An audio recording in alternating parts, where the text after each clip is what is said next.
अब हम लोग बजट के एलिमेंट्स को देखते हैं। बजट के इंग्लिश उसको एलिमेंट्स ऑफ बजट बोलते हैं। इसके पहले हम लोगों ने बजटरी सिस्टम ऑफ इंडिया देखा था, है ना। तो हम लोग बजट के अवयव देखते हैं। देखो, बजट जो है दो टाइप के होते हैं, राजस्व बजट और पूंजीगत बजट। ठीक है, ये दो टाइप के हुए। ठीक है, पहले हम लोग राजस्व बजट को देखते हैं। राजस्व बजट अब यहाँ से दो भागों में बढ़ जाते हैं, राजस्व आय। राजस्व आय, देखो मैं बार बार राजस्व नहीं लिखूंगा, यहाँ सीधा मैं व्यय लिख देता हूँ। ठीक है, राजस्व आय और राजस्व व्यय। अब राजस्व आय कितने टाइप से हो सकते हैं? दो टाइप से हो सकते हैं। ठीक है, पहला क्या हो सकता है? कर राजस्व आय, है ना। मैं राजस्व नहीं लिखूंगा, कर आय, और दूसरा है गैर कर आय। गैर कर आय, ये होता क्या है कर आय? देखो मैंने आपको बताया था, गवर्नमेंट जो है बहुत सारे टैक्स लगाती है। ठीक है, इसको इंग्लिश में ना रिवेन्यू बजट बोलते हैं। रिवेन्यू बजट, ठीक है, इसको इंग्लिश में कैपिटल बजट बोलते हैं। Capital budget. ठीक है, अब आय को इनकम, व्यय को एक्सपेंडिचर। ठीक है, कर को टैक्स और गैर कर टैक्स को नॉन टैक्स। ठीक है, कर आय क्या होता है? कर आय ये होता है, देखो जो कर की तरह वसूला जाता है। अब गवर्नमेंट कितने टाइप का कर लगाती है? इंडिया गवर्नमेंट जो है दो टाइप के कर लगाती है, एक तो डायरेक्ट टैक्स और दूसरा इनडायरेक्ट टैक्स। ये भी दो भागों में बढ़ गया, डायरेक्ट और इनडायरेक्ट।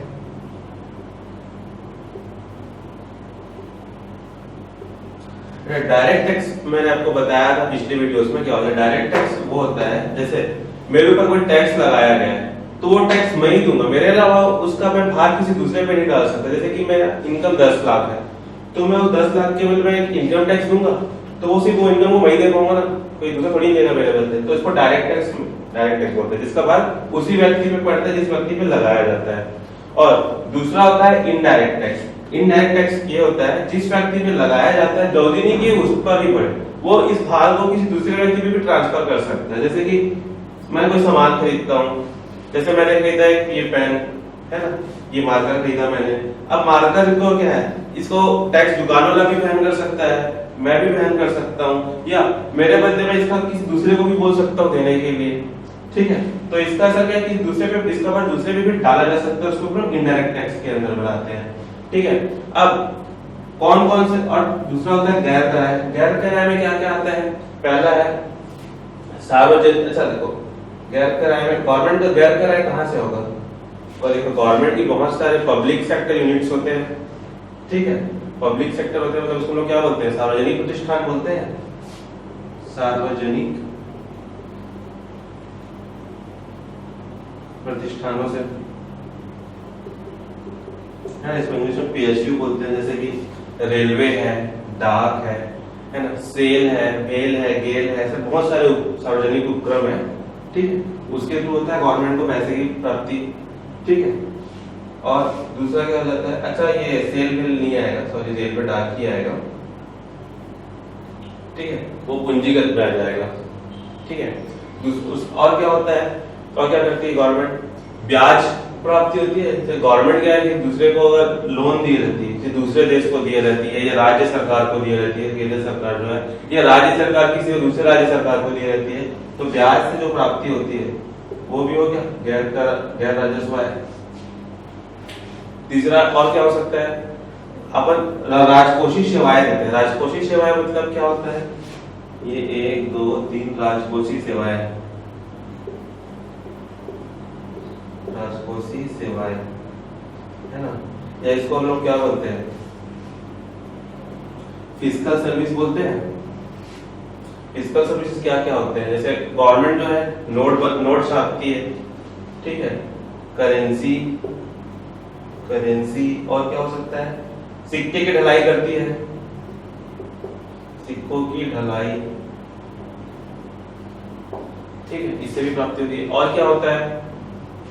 गवर्नमेंट जो बहुत सारे सामाजिक, है ना, सामुदायिक स्कीम चलाती है, उससे भी गवर्नमेंट को पैसे की प्राप्ति होती है। ठीक है, जैसे क्या होता है, जैसे आंगनबाड़ी कार्यक्रम चल रहा है, उसमें बच्चे कुछ पैसे देते हैं। ठीक है, पेरेंट्स कुछ पैसे देते हैं। ठीक है, इस तरह से सामुदायिक कार्यक्रम चलता है। और क्या हो सकता है, आर्थिक सेवाएं देती है गवर्नमेंट, तो हो गया सामाजिक और सामाजिक सामुदायिक। पांचवा क्या हो गया, आर्थिक सेवाएं। आर्थिक सेवाएं क्या होती है, जैसे गवर्नमेंट जो है कि दूसरे देश को पैसे उधार में देती है या राज्यों को जो अनुदान देती है वो आर्थिक सेवा, उससे भी उसको गैर कराया होता है। छठवा क्या हो गया, या गवर्नमेंट खुद अनुदान लेती है, रिजर्व एशियन डेवलपमेंट बैंक हो गया, IMF हो गया, विश्व बैंक हो गया। ठीक है, अनुदान मतलब क्या होता है, इसका पैसा देना जरूरी नहीं होता, उसको अनुदान बोलते हैं। अनुदान और ऋण में संबंध आपको पता है, देखो दो टाइप का होता है, एक ऋण होता है, दूसरा अनुदान होता है। ऋण क्या होता है, इसको चुकाना जरूरी होता है और कुछ ब्याज के साथ देना पड़ता है। अनुदान क्या होता है, जरूरी नहीं कि आपके पास अगर पैसा तो उसको चुका सकते हो, आप इसको नहीं भी चुका सकते, इसलिए अनुदान होता है। ठीक है, और क्या होता है, बाह्य सेवाएं। बाह्य सेवा से भी गवर्नमेंट को गैर कराया प्राप्ति होती है। बाह्य सेवा, बाह्य सेवा मतलब क्या होता है, जैसे गवर्नमेंट जो है, भारत गवर्नमेंट टेक्नोलॉजी बेचती है दूसरे देशों को।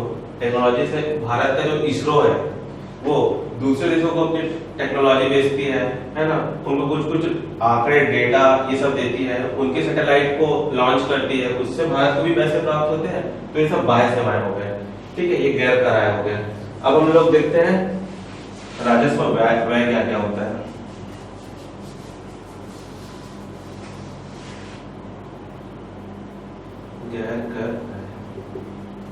ठीक है, राजस्व व्यय में ये होता है वैसे व्यय जिससे किसी परिसंपत्ति या कोई फिजिकल बॉडी का निर्माण होता है। देखो जो फिजिकल बॉडी या परिसंपत्ति का निर्माण होता है वो पूंजीगत में आ जाता है, और जिसमें कोई परिसंपत्ति का निर्माण नहीं होता है वो राजस्व में आ जाता है। बस इतना ही डिफरेंस है दोनों में।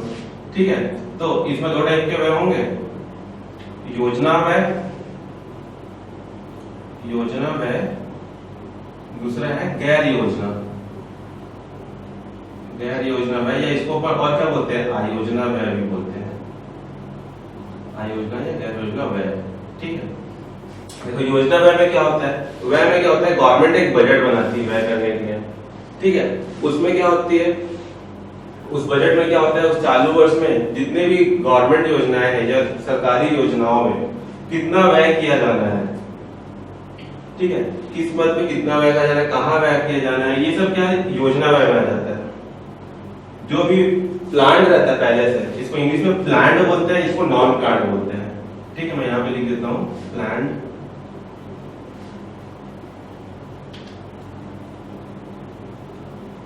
प्लान, और ये नॉन प्लान हो गया। ठीक है, ठीक है, जिससे भी अपने योजना पे जो व्यय, जो पहले से योजना बनी हुई है उस पे जो व्यय होता है वो योजना व्यय हो गया। और गैर योजना व्यय क्या होता है, जैसे पेंशन है, सब्सिडी है, ठीक है, और क्या होता है, सैलरी है, गवर्नमेंट एम्प्लॉय की जो सैलरी देते हैं, ठीक है, प्रशासनिक खर्च है, वो क्या हो जाएंगे, गैर योजना व्यय में आ जाएंगे। ठीक है, ये तो दो टाइप के हो गए। अच्छा, जो योजना व्यय है उसको हम लोग क्या बोल सकते हैं, पहले योजना व्यय को पहले किस नाम से जाना जाता था, विकासात्मक व्यय के नाम से जाना जाता था, और गैर योजना व्यय को क्या बोलते थे, गैर विकासात्मक व्यय। ये कब तक बोलते थे, 1987-88 तक, 1987-88 तक इसको विकासात्मक, क्योंकि इससे विकास होता है। और क्यों सब्सिडी देते तो देश का विकास होगा क्या, नहीं होगा। ये कैसे, पब्लिक को, ये पब्लिक की पूर्ति के लिए दिया जाता है सब्सिडी, मतलब जो पेंशन है ये सब, तो इससे विकास नहीं होता, इसलिए इसको गैर विकासात्मक व्यय बोलते हैं। कब तक बोला जाता था, 1987-88 तक। लेकिन उसके बाद इसका नाम चेंज करके योजना और गैर योजना किया गया। किस कमेटी की सिफारिश से किया गया, चक्रवर्ती कमेटी की सिफारिश से, चक्रवर्ती कमेटी की सिफारिश से 1987-88 से विकासात्मक और गैर विकासात्मक का नाम योजना व्यय और गैर योजना व्यय कर दिया गया। ठीक है, अब उसके बाद हम लोग देखते हैं पूंजीगत व्यय, पूंजीगत बजट, इसको क्या बोलते हैं, कैपिटल बजट। ये भी दो टाइप के होते हैं, जैसे राजस्व व्यय था, वो भी, ये भी क्या हो जाएगा, पूंजीगत आय और मैं यहाँ पे पूंजी पूंजी नहीं लिखूंगा बार बार, ये पूंजीगत आय होगा और पूंजीगत व्यय हो गया। अब पूंजीगत आय कहाँ से होगा, ये भी दो टाइप का होगा। देखो पूंजी देयता सृजित करने वाली पूंजी बोलते हैं, इसको क्या बोलते हैं, देयता सृजित करने वाली आय। मैं समझाता हूँ ये होता क्या है वाली आय। और दूसरा क्या होता है, देयता ना सृजित करने वाले आय, देयता ना सृजित करने वाली आय, सृजित करने वाली आय या सरकारी प्रतिष्ठानों या परिसंपत्तियों से आए, है ना। इसको और क्या बोलते हैं, गवर्नमेंट प्रतिष्ठानों से आए। अच्छा देखो, देयता सृजित करने वाली ये आएगी। देयता मतलब क्या, गवर्नमेंट देगा, किसको देगा, जैसे कि मेरे को गवर्नमेंट को लोन मिला, भारत इंडिया गवर्नमेंट को IMF है, विश्व बैंक है या एशियन डेवलपमेंट बैंक है, ये लोन देती है, ठीक है, या अनुदान देती है। तो अनुदान ही तो देना नहीं पड़ा, लेकिन जो अगर लोन देती है तो देना पड़ रहा है। देखो जो लोन मिलता है ना हम लोग को, उसको हम लोग हमेशा आय में रखते हैं, ठीक है। प्रश्न पहले पूछ चुका है, जो लोन मिलता है या जो ऋण या अनुदान लेती है गवर्नमेंट, वो आय में, आय को किसके अंदर आता है, वो पूंजीगत आय के अंदर आता है, ठीक है। तो इसमें जो ऋण लेती है गवर्नमेंट या अनुदान मिलता है, ठीक है, कहाँ से, IMF हो गया, एशियन डेवलपमेंट हो गया, ADB हो गया, वर्ल्ड बैंक हो गया, यहाँ से जो लोन या अनुदान मिलता है उसको देयता सृजित करने वाली आय बोलते हैं, ठीक है। क्यों, क्योंकि इसको बाद में देना है, देता है, देयता सृजित करने वाली आय बोलते हैं। दूसरा देयता सृजित ना करने वाली आय या प्रतिष्ठानों से आय, इसको क्या बोलते हैं, जैसे सेंट्रल गवर्नमेंट के बहुत सारे प्रतिष्ठान है, बैंक है, ठीक है, बैंक है, बोकारो स्टील प्लांट है, Rourkela steel plant, Durgapur steel plant है, ऐसे बहुत सारे उनके प्रतिष्ठान है, सेल है, गेल है, ठीक है। इनको कुछ अंश को बेच देती है, जैसे भारत गवर्नमेंट ने बाल्को के 51% शेयर जो है स्टरलाइट कंपनी को बेची थी, तो उसको कुछ पैसे मिले थे, ठीक है। तो उनको बेचने से जो उनको आय होती है, ठीक है, उसको, अच्छा, बेचने से जो आय होती है ना, उसको लोग पूंजीगत आय में रखते हैं, और उनसे जो कमाई होती है उनको हम लोग व्यय कर आय में रखते हैं। ये चीज को हमेशा ध्यान में रखना, जो उनकी जो कमाई है उसको हम लोग व्यय कर आय में रखेंगे, और उनको बेचने से जो आय मिलती है उसको पूंजीगत आय में रखते हैं। अब पूंजीगत व्यय क्या होता है, देखो, एक परिसंपत्ति का निर्माण करने वाला है,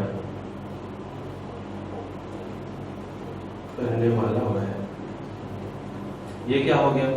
और दूसरा परिसंपत्ति का निर्माण ना करने वाला है ना, ये निर्माण ना करने वाला है, या इसको क्या बोल सकते हैं, ब्याज अदायगी पे है, ब्याज अदायगी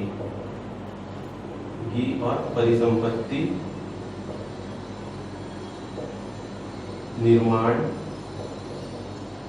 न करने वाला है। अच्छा देखो, गवर्नमेंट बहुत सारे PSUs बनाती है, जैसे हमने बनाया था कि भिलाई स्टील प्लांट बनाया था 1956 में, तो उसमें कुछ पैसे इन्वेस्ट किया था, व्यय किया था, उस व्यय को इसमें फिजिकल बॉडी या फिजिकल परिसंपत्ति का निर्माण होता है, उसमें लोग पूंजीगत इसमें रखते हैं, व्यय में रखते हैं, ठीक है। जैसे मैं लिख देता हूँ BSP हो गया, ठीक है।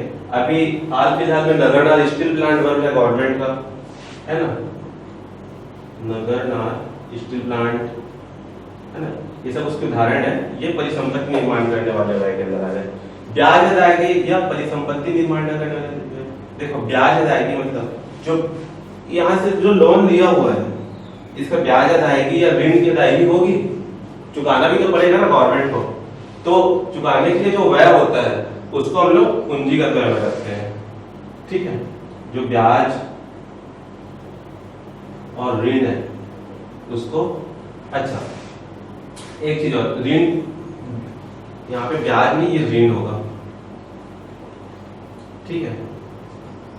इस चीज को आप याद रखना अच्छे से, क्योंकि पूछा हुआ प्रश्न है। जो ऋण अदायगी है, जैसे यहाँ से जो ऋण लिया, जैसे 1 लाख करोड़ का ऋण लिया गया, ठीक है, तो 1 लाख करोड़ ऋण अदायगी होगी, वो पूंजीगत व्यय में आएगी। और इस ऋण का जो ब्याज है, इस ऋण का ब्याज भी तो देना पड़ेगा ना, वो जो ब्याज का जो व्यय है वो वो जो व्यय है वो इसमें राजस्व व्यय में आएगा।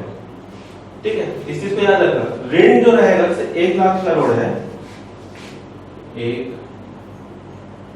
लाख करोड़ है, ये जो है ये पूंजीगत व्यय में आएगा। लेकिन इसकी जो ब्याज रहेगी, इसमें कुछ ब्याज लगेगा 3% 4% जो भी ब्याज रहेगा वो राजस्व व्यय के अंतर्गत आएगा। ये चीज ध्यान रखना आप लोग। ठीक है, ऐसे प्रश्न पूछते हैं। ठीक है, और पीएससी और यूपीएससी में तो खासकर ये सब प्रश्न नहीं पूछे जा रहे हैं आजकल। ठीक है, गुमराह किया जाता है सब प्रश्न पूछ के। ये तो हम लोग का हो गया पूंजीगत व्यय भी हो गया। ठीक है, अब हम लोग ये देखते हैं। अच्छा, अभी 2017-18 से बजट वर्ष 2017-18 से गवर्नमेंट क्या करती है, योजना व्यय और गैर योजना व्यय की जगह सिर्फ पूंजीगत व्यय और राजस्व व्यय का ही नाम का ही इस्तेमाल करेगी। ये योजना व्यय और गैर योजना व्यय इस साल से आप इसका क्या बजट देख रहे हो 17-18 का, उसमें इसका नाम नहीं है योजना व्यय और गैर योजना व्यय का। उसके जगह सिर्फ पूंजी व्यय और राजस्व व्यय का ही नाम है। ठीक है, यहाँ पे पूंजी व्यय, यहाँ पे राजस्व व्यय और यहाँ पे सिर्फ पूंजी व्यय। ठीक है, ये तो हो गया बजट के एलिमेंट्स हो गए।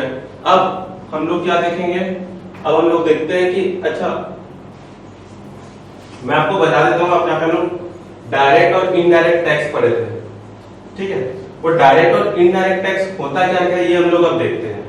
हमने पढ़ा था कि कर 2 टाइप के होते हैं, प्रत्यक्ष कर और अप्रत्यक्ष। अच्छा देखो, केंद्र सरकार और राज्य सरकार के हम लोग कर देखते हैं कौन कौन से कर लगाते हैं केंद्र सरकार, कौन सा कर राज्य सरकार लगाते हैं।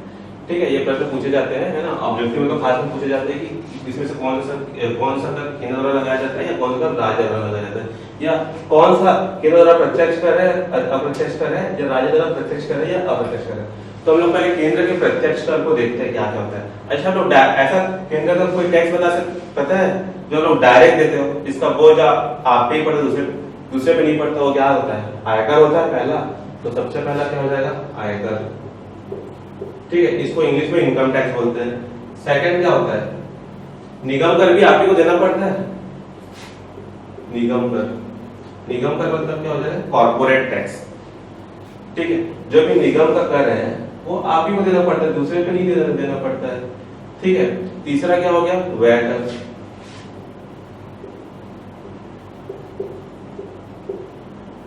आप कुछ भी खर्चा करते हो तो वो आप ही को देना पड़ता है ना। जैसे कि मैंने पिज्जा हट पे गया, पिज्जा खाया, तो वहां पे देखना बहुत सारे टैक्स लगते हैं। ठीक है, तो जो मैं व्यय कर उस पर टैक्स लग रहा है तो वो होता है व्यय कर, वो हम लोग को डायरेक्टली देना पड़ता है। ठीक है, मैं ही दूंगा ना, मेरे जगह दूसरे को नहीं देगा ना। मैं ये तो नहीं बोलूंगा मैं 50 का पिज्जा खाया तो मैं 40 रुपए देता हूँ, 4 रुपए वो दूसरा आदमी आके देगा, मेरे को पूरा 50 का 50 देना पड़ेगा ना। ये हो गया व्यय कर। ठीक है, उसके बाद होता है संपत्ति कर। संपत्ति कर ये भी मैं ही दूंगा, मेरे पास जो संपत्ति है उसका टैक्स मैं ही दूंगा, है ना। जैसे मेरे जो घर है उसका हर साल हम लोग कुछ टैक्स देते हैं। ठीक है, तो ये प्रत्यक्ष कर हो गया। पांचवा क्या हो गया, पांचवा ये हो गया कि पूंजी लाभ कर हो गया, ब्याज कर हो गया, उपहार कर हो गया, बहुत सारे ऐसे कर है, मैं कुछ ही बता रहा हूँ। पूंजी कर, लाभ कर, उपहार कर।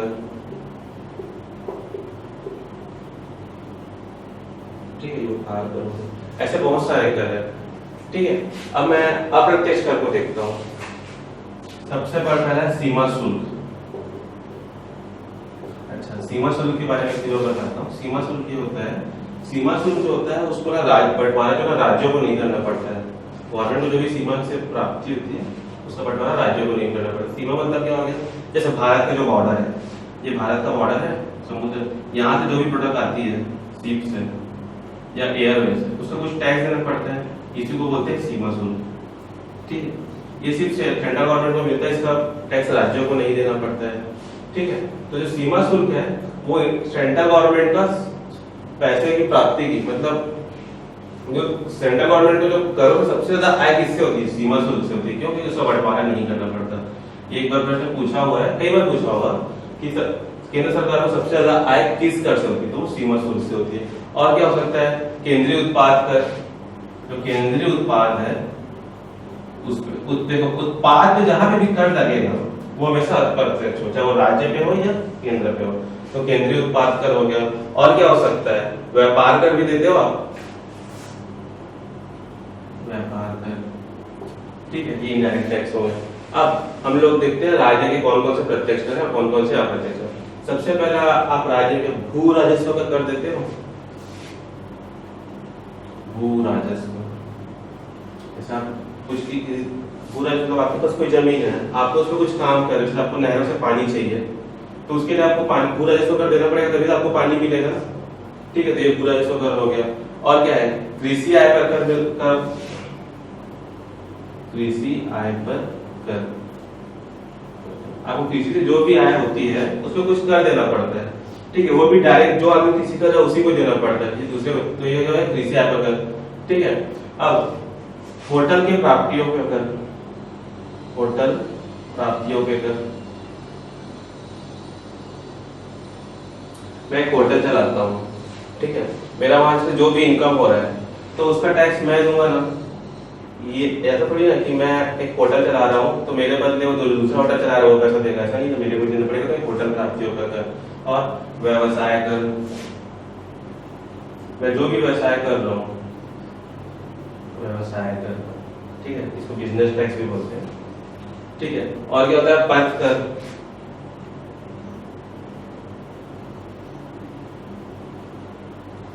पथ कर, ठीक है, जैसे गवर्नमेंट ने कोई रास्ता बनाया हुआ, पथ, पथ पे जो कर लग रहा है उसको पथ कर बोलते हैं। और इसके जो इनडायरेक्ट टैक्स क्या होते हैं, सबसे पहले मैं आपको बता देगा, उत्पाद, जैसे केंद्रीय उत्पाद होता है वैसे राज्य के भी उत्पाद होते हैं, तो राज्य के उत्पाद पे, राज्य के उत्पाद पे कर, ठीक है। और क्या हो सकता है, ठीक है, आप लोग बिजली का बिल पटाते हो, ठीक है, तो बिजली का शुल्क और उस पर जो टैक्स लगता है, ठीक है ना, बिजली का शुल्क और जो टैक्स वो है ना। और क्या होता है, डीजल और पेट्रोल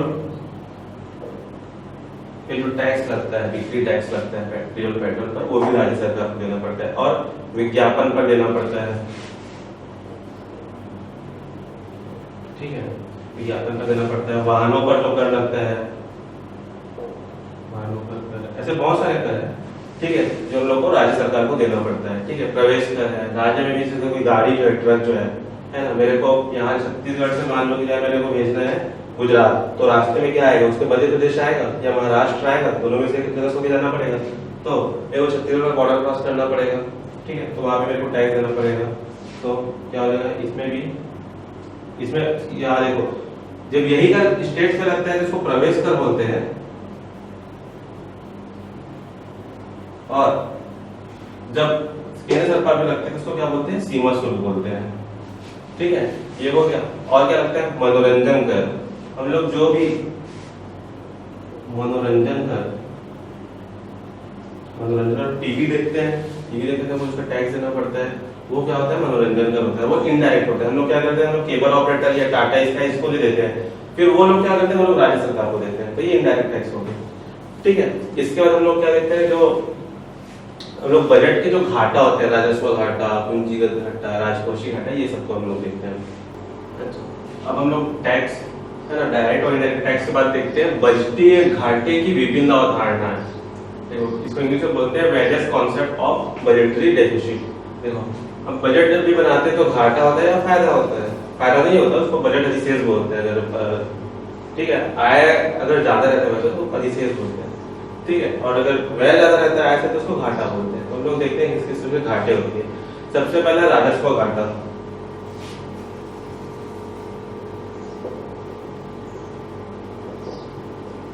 देखो, राजस्व घाटा क्या होता है, जब राजस्व व्यय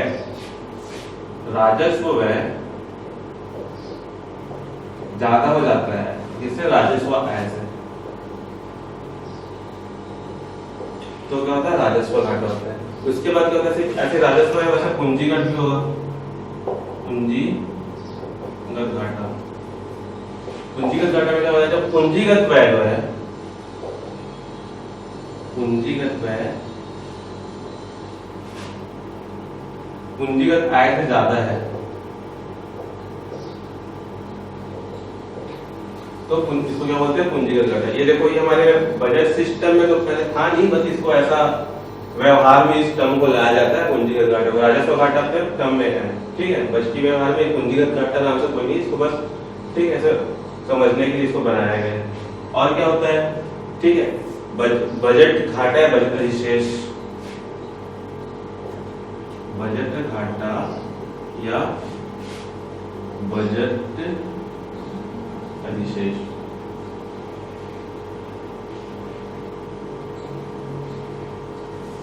देखो इन दोनों आय को जोड़ देंगे तो अपना बजट का आय हो जाएगा, और इन दोनों आय को जोड़ देंगे तो बजट का व्यय हो जाएगा। तो टोटल आय जो है टोटल व्यय से कम होता है। तो ये कब होगा, जब टोटल, हिंदी में लिखता हूं मैं, कुल व्यय कुल आय से ज्यादा है, तब क्या होगा, बजट घाटा होगा। और अधिशेष मतलब अगर जब कुल आय ज्यादा है, कुल आय ज्यादा है कुल व्यय से, तब क्या होगा, बजट अधिशेष होगा। ठीक है, ठीक है। और क्या होता है, राजकोषीय घाटा होता है, राजकोषीय घाटा। बहुत सारे लोगों को राजस्व घाटा और राजकोषीय घाटा में कंफ्यूजन रहता है, वो बताता हूँ होता है। राजकोषीय घाटा ये होता है, हर साल बजट में कुछ ना कुछ घाटा होता है और उस घाटे की पूर्ति ऋण लेके की जाती है।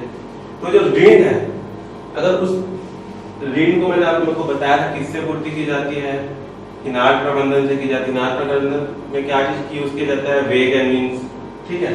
अब वो वेग एंड मीन्स को हम लोग राजकोषीय घाटा में नहीं देते हैं, लेकिन उस वेज एंड मीन्स का कुछ ड्यूरेशन होता है। तो duration of ways and means को अगर भारत सरकार या राज्य सरकार नहीं लौटा पाती है, तब आरबीआई उस पर टैक्स देना शुरू कर देता है। जब वो टैक्स देना शुरू करता है तब वो घाटे में आ जाता है, ठीक है। तो जो ऋण की पूर्ति है, ठीक है, वैसे ऋण इसमें ब्याज अदायगी होती है, तो जो ऋण की पूर्ति है ब्याज वाली, उसको हम लोग राजकोषीय घाटा में लेते हैं, ठीक है। राजकोषीय घाटा मतलब क्या हो जाएगा, मैंने आपको बताया ना कि ऋण की पूर्ति के लिए, ऋण की पूर्ति के लिए जो घाटा होता है उसको राजकोषीय घाटा होता है। राजकोष से घाटा हो रहा है वो, इसलिए उसको राजकोषीय घाटा, ठीक है। तो इसका मतलब हो जाएगा बजटीय घाटा। बजट में जो घाटा हो रहा है वो तो हो ही रहा है, और उसके पहले से भी जो सरकार की जो दायित्व है, जो इस साल के जो बजट से घाटा वो तो आएगा ही, प्लस पहले से जो सरकार ने देने के दायित्व, पैसे देने के जो ऋण है ना, इसको सरकारी दायित्व लिख देते हैं, सरकार के दायित्व लिख देता हूं मैं, ठीक है। ये सरकार का देयता, इसको देयता भी लिख सकते हो आप, ठीक है। इसको हम लोग किस में, ये कहा जाएगा राजकोषीय घाटा। या ये दोनों को मिला के मैं और क्या लिख सकता हूँ, इन दोनों के बदले में और क्या लिख सकता हूँ, संपूर्ण देयता लिख सकता हूँ। सरकार की संपूर्ण देयताएं, संपूर्ण देयताएं में क्या क्या शामिल हो जाएंगे बताओ। जो ऋण है वो तो रहेंगे, सरकारी ऋण, ठीक है। ऋण मतलब लोन होता है ना इंग्लिश में, ऋण। और क्या होता है, आरबीआई को जो उसके पैसे देने हैं, आरबीआई से लिया हुआ, आरबीआई को चुकाया जाने वाला ब्याज, आरबीआई का ब्याज, ये आ जाते हैं, ठीक है, राजकोषीय घाटा में। अच्छा, राजकोषीय घाटा शब्द जो है ना पहले बजट में नहीं इस्तेमाल किया जाता था। इसको 1991 में पहली बार मनमोहन सिंह जी ने इसको पहली बार बजट में पेश किया था, राजकोषीय घाटा को। और इसका चलन कब से चालू हुआ, उसके बाद 1997-98 से इसका चलन जो है भारत के बजट में शामिल हुआ, राजकोषीय घाटे का, ठीक है। उसके बाद हम लोग उसके बाद आता है प्राथमिक घाटा, चौथा या पांचवा है प्राथमिक घाटा। अच्छा, प्राथमिक घाटा होता क्या है, अभी तो सारा घाटा पड़ रहा है, और एक और घाटा आ गया प्राथमिक घाटा। प्राथमिक घाटा क्या होता है, देखो जो राजकोषीय घाटा में ना ये नहीं पता चल पाता है कि इसमें से कितना घाटा चालू वर्ष का है। ऐसा कोई अभी तक पता नहीं चल पाता कि कौन सा चालू वर्ष का है, कौन सा पहले के वर्ष का है। तो चालू वर्ष के घाटे को ज्ञात करने के लिए प्राथमिक घाटा शब्द का इस्तेमाल किया गया। तो प्राथमिक घाटा मतलब क्या हो जाएगा, जो राजकोषीय घाटा है राजकोषीय घाटा में हम लोग अगर ब्याज अदायगी को हटा देते हैं, राजकोषीय घाटा में जो ब्याज अदायगी को हटा देंगे तो आपका क्या जाएगा, प्राथमिक घाटा जाएगा। ठीक है। एक और घाटा होता है छठवां, मौद्रिक घाटा। मौद्रिक घाटा, देखो जो ये राजकोषीय घाटा होता है, ये राजस्व घाटा होता है, उसको पूरा करने के लिए सरकार जो नोट छापती है, करेंसी प्रिंट करती है, सिक्के की ढलाई करती है, तो उससे घाटा तो होता है ना, सरकार के राजकोष से पैसे निकल रहे हैं, तो उस घाटा को क्या बोलते हैं, मौद्रिक। मुद्रा, जो मुद्रा का घाटा हो रहा है उसको क्या बोलते हैं, मौद्रिक घाटा। ठीक है। तो ये हम लोग का बजट के elements, various concept of budget deficit, है ना, राजकोषीय नीति, ये सब हम लोग पूरा देखें, ये पूरा कंप्लीट हो गया, इससे ज्यादा और कुछ नहीं है इसमें। अब ठीक है, अब बजट हम लोग जब भी पढ़ेंगे, राज्य सरकार का हो या केंद्र सरकार का, तो हम लोग सिर्फ इसी के जो वैल्यू है, इन्हीं का जो डेटा है उसको हम लोग याद करके चलेंगे, क्योंकि पेपर में यही पूछता है या इनके कॉन्सेप्ट ही पूछते हैं, इनके अलावा और कुछ नहीं पूछता है। ठीक है, तो आप हमारे वीडियो को लाइक कीजिए, सब्सक्राइब कीजिए, और आपको कोई भी डाउट है तो कमेंट्स में लिखिए। ठीक है, थैंक यू।